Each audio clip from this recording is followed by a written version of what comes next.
But the first time I heard the word sweatshop was at a punk show, not at a classroom. You know what I mean? The first time I heard concepts of environmentalism was at a punk and hardcore show, not in a classroom. And so my mind was being blown. This is Rise Against. They are sort of the rock and roll version of 1984, the book, basically. What they do is very Orwellian. Some may call it even a little dystopian.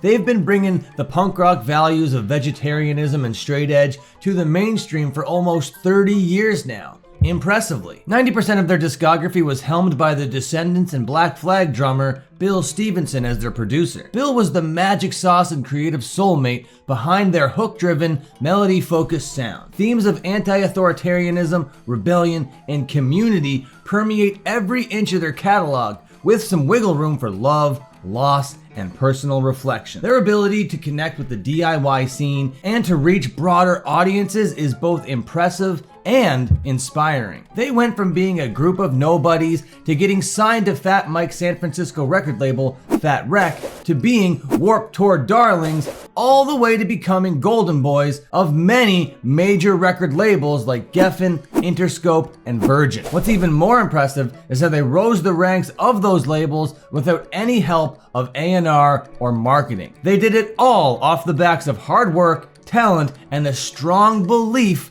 in their message. Over the years, Rise Against kept gaining more and more momentum in unusual fashion, not receiving their massive hit until about 10 years into their run, accidentally with their song, Savior. It's not all peaches and roses though. For whatever reason, this is the entire history of Rise Against. Or whatever. Likes and subs. Let's go.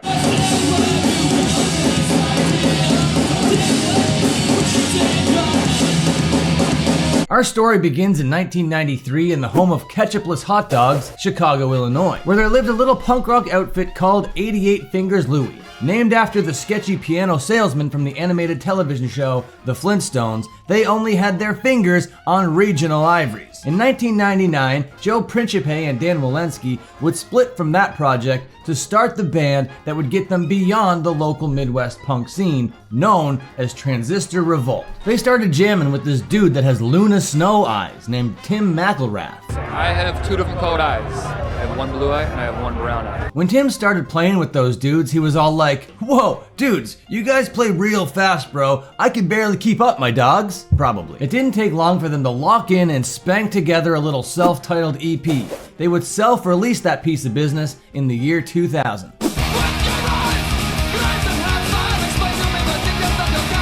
2001, San Francisco, California. A girthy blue-haired gentleman is zonked on pills, nodding off by his $100,000 pool. His name is Fat Mike, or as I call him, Fat Michael Bartholomew III. He's a total mess, a drunk, an addict, a sex freak, but he's also a millionaire with one of the biggest indie labels in the entire country called Fat Wreck Chords. He's the lead singer of the world-renowned skate punk band NoFX and one of the most influential people to ever step foot into the punk rock world. Like it or not, Fat Michael Bartholomew III is clouded to the gills with more sway than a palm tree in a tornado, and he just caught wind of Transistor Revolt. He loved the music, but there was one glaring problem. He absolutely, unequivocally, irrationally hated the horrific band name that they were going by. He would not sign them to the label unless they changed it immediately and without question. Ironically authoritarian, ultimately capitalist. It is, however, his job to keep punk rock elite. But it's my job to keep punk rock elite. From the ashes of 9/11 rose the new band name, Rise Against. But not without a little drama though. Long work hours would lead to tension. That tension would lead to conflict. While recording what would become their debut full-length, founding member Dan Walensky left the band citing personal differences with Tim. He was replaced on lead guitar by a fella named Todd. Their drummer Tony was also feeling the heat, and he was replaced by Pinhead Circus drummer Brandon Barnes. Tim recounts 12-hour days in the studio to start this process, and by the end of production, they were putting in 22-hour days. It's easy to see why a process such as this would grind away on personal and professional dynamics. In a pressure cooker like that, a few kernels are bound to pop. Through all the blood, sweat, and drama, the Unraveling LP produced by Mass Giagrani would drop to overwhelmingly positive reception from fans of punk rock music and also the reviled scum known as music critics. People were certainly gravitating to their anthemic choruses, melodic hooks, and the gruff growling vocal style of frontman Tim McElrath.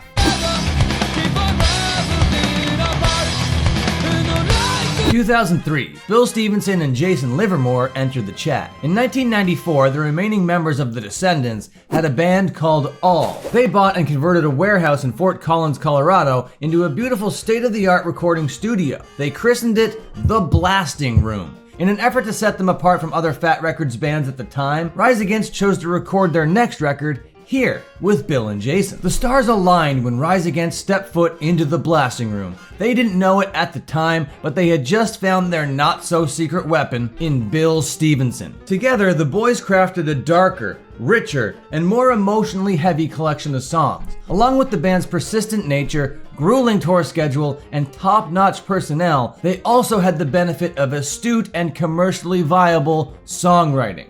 They knew the power of the hook and how to wield it. Revolutions Per Minute came out on April 8th, 2003 to a glowing reception. Rise Against possess an effortless, broad appeal that crosses over from the underground to the mainstream with radio-friendly songs like an Angel,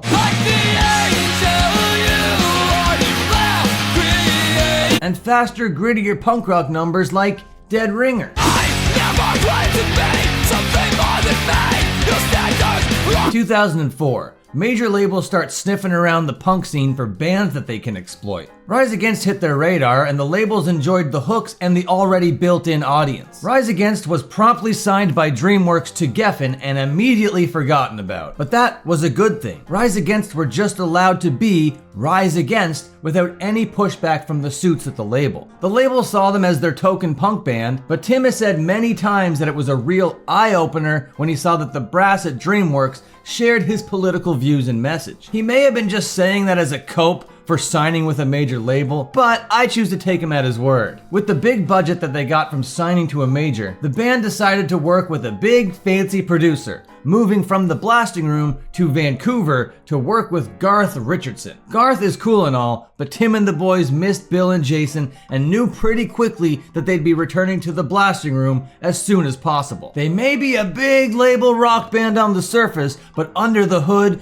they are just as punk rock as ever. They believe in the messages of vegetarianism, straight edge, and anti-authoritarianism still, clearly. They're touring and grinding just as hard as a band can tour and grind. In other words, they practiced what they preached, and in doing so, garnered a lot of goodwill from fans, suits, and the media. On August 10th, 2014, Siren's Song of the Counterculture was unleashed on the public. It was praised for its poetic and angry lyrics, but a good chunk of its core audience didn't particularly love the more cleaned up sound. Personally, I find the lyrics on this thing a little heavy-handed, blunt, and surface level, and I'm guilty of longing for their earlier material. Initially, the album didn't sell well, and the label was doing nothing to help that matter. With no one championing them at the label, marketing funds simply just went elsewhere. Through relentless touring and non-stop grinding, the band was able to hit the Billboard Top 200 for the first time,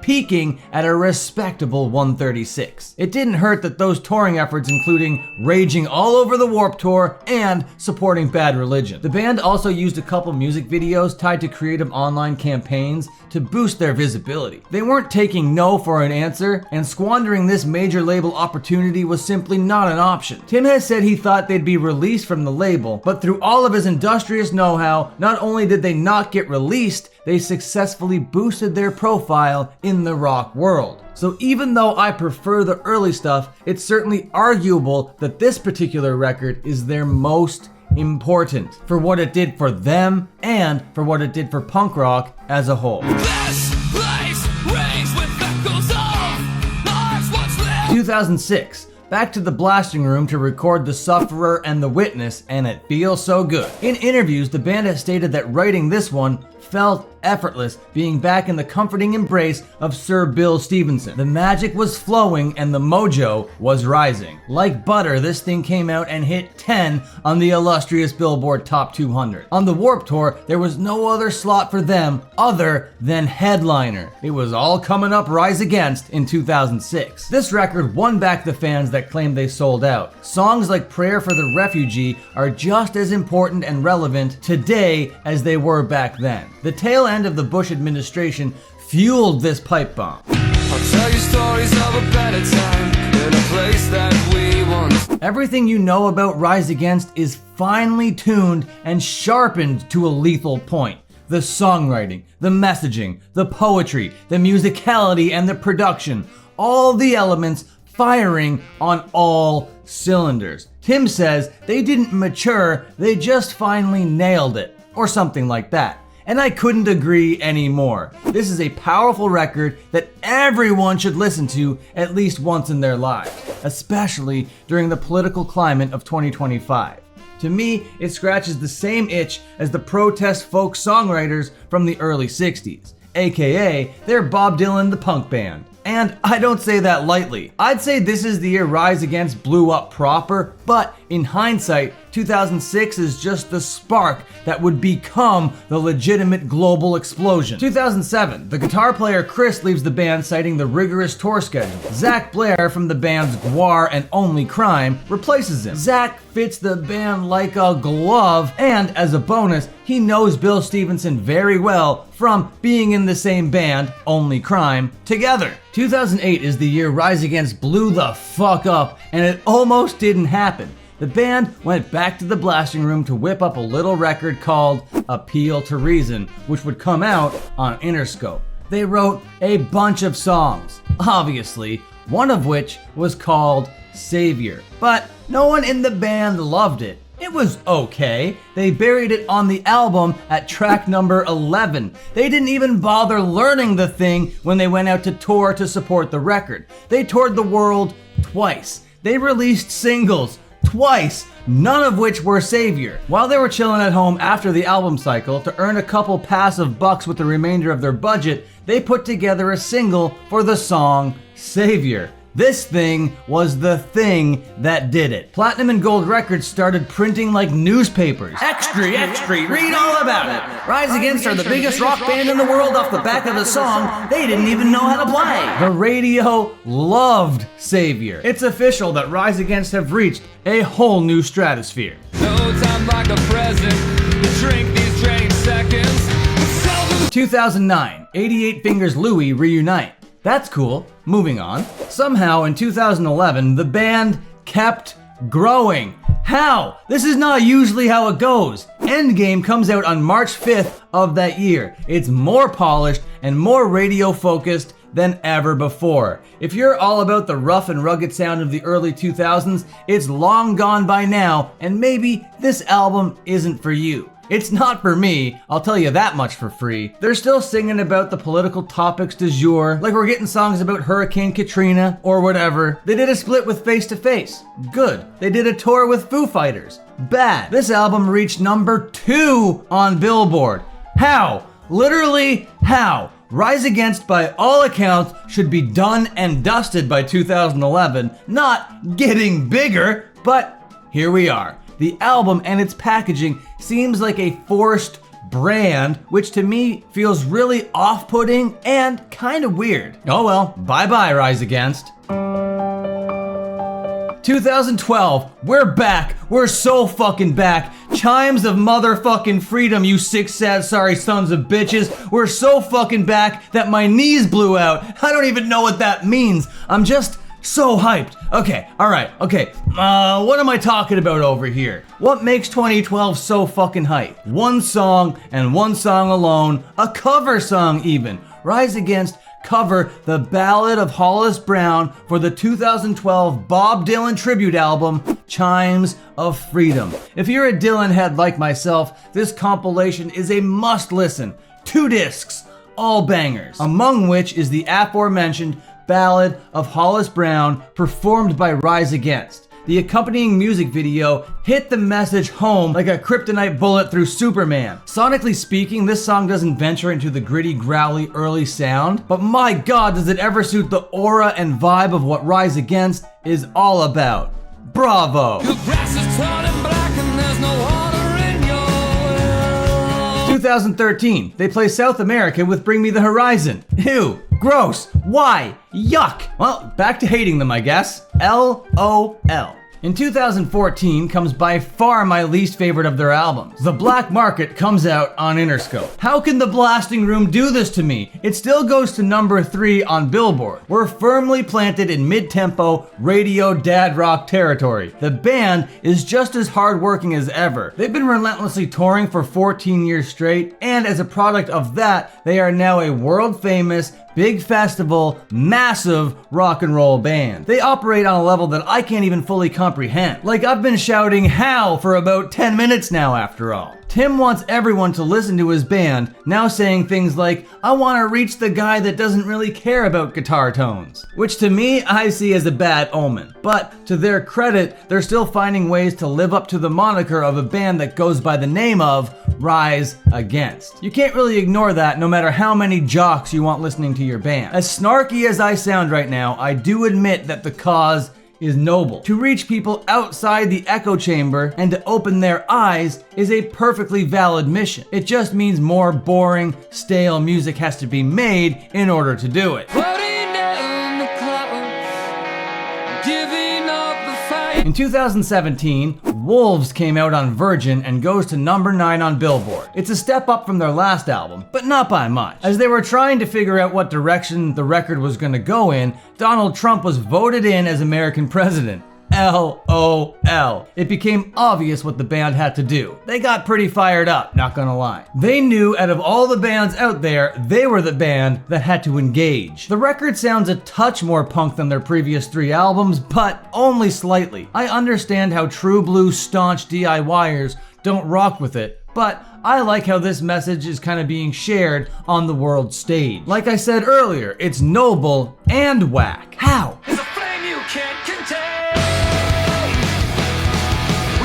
For some reason, in 2021, Tim was all like, let's do this one with even less urgency. The totally phoned in Nowhere Generation comes out on Loma Vista. Tim said the following about the record's message and purpose. Quote, today there is a promise of the American dream, and then there is the reality of the American dream. America's historical norm that the next generation will be better off than the one that came before it has been diminished by an era of mass social, economic, and political instability and a sellout of the middle class. The brass ring that was promised by hard work and dedication no longer exists for everyone. When the privileged climb the ladder of success and then burn it from the top, disruption becomes the only answer. End quote. He's literally just saying words at this point. They still chart though, number 39 on Billboard to be precise. I'm not mad, I'm just disappointed. We are the nowhere generation. We are the kids that no one wants. Okay, for the next section, I gotta bring in a guest. Please welcome to the channel for the first time in about 2 years or something, the hater of the year, the shit talker extraordinaire, the satirical miracle, ladies and gentle people, hailing from the trailer park and weighing in at about 100 pounds soaking wet, I give to you the ruthless gatekeeper. Thanks, idiot. Awful introduction, as always, but definitely not as awful as the bands that Rise Against cozied up to post-pandemic. We're talking doggy doo-doo acts like Billy Talent. You know you're projecting when you put the word talent in your band name. Weak. And speaking of talentless horse trash, we gotta talk about Burnt McCrack Addict. Yeah. They also toured with The Used in 2025. I can't even with you guys anymore. You gotta be joking me. Tell me you're joking me. You're not joking me, are ya? You're 100% for serious. Good God, my leg is bruised from how hard you're pulling it. Would you believe me that they took Senses Fail and Pennywise out on the road? Next you're gonna tell me they're gonna get shacked up with Stick to Your Guns. Wait, no way, Stick to Your Guns, for real. It can't get any worse. Oh, one sec. What's that? It gets worse? I'm about to crash the fuck out. Okay, I'm ready. Tell me, I'm sitting down. Papa Roach? Are you kidding me? They toured with Papa fucking Roach. Cut my life in 2 pieces. That band, get out of here. I gotta leave. I can't be in this video anymore. 2025, 3 teaser tracks have been released to hype up their next LP, Ricochet, due to come out on Loma Vista. It's tight and harmonic for sure. Personally speaking though, it's not for me. It wasn't made at the Blasting Room. It wasn't produced by Bill and Jason. Catherine Marks of Alanis Morissette, Boy Genius, and Manchester Orchestra fame was brought in to make this one. I can't say for certain how it'll play out in full, but I'm only about a 6 on the excitometer off the back of the songs available at the time of recording.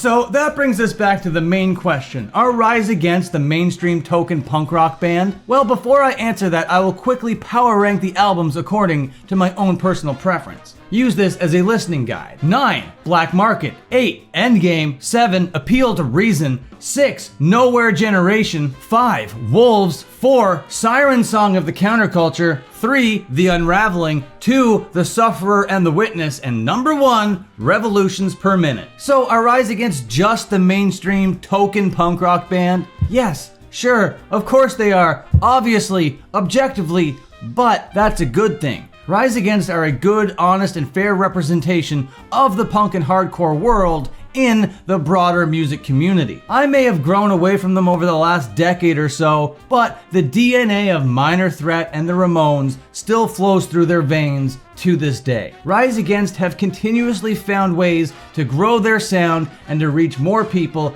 outside of punk who are receptive to their message. I'd much rather live in a world where Rise Against and Lady Gaga occupy the same spaces than in a world with no punk or hardcore flag flying out there. Nothing was handed to them. They earned every bit of success that they got. If it wasn't for their relentless touring and groundswell of support, the labels would have given up on them as quickly as they were signed. Thank you, Rise Against, and sorry to all the bands that the ruthless gatekeeper roasted. Goodbye, see you later, and have a good one. I'm Mr. King Dice. I'm the gamest in the land.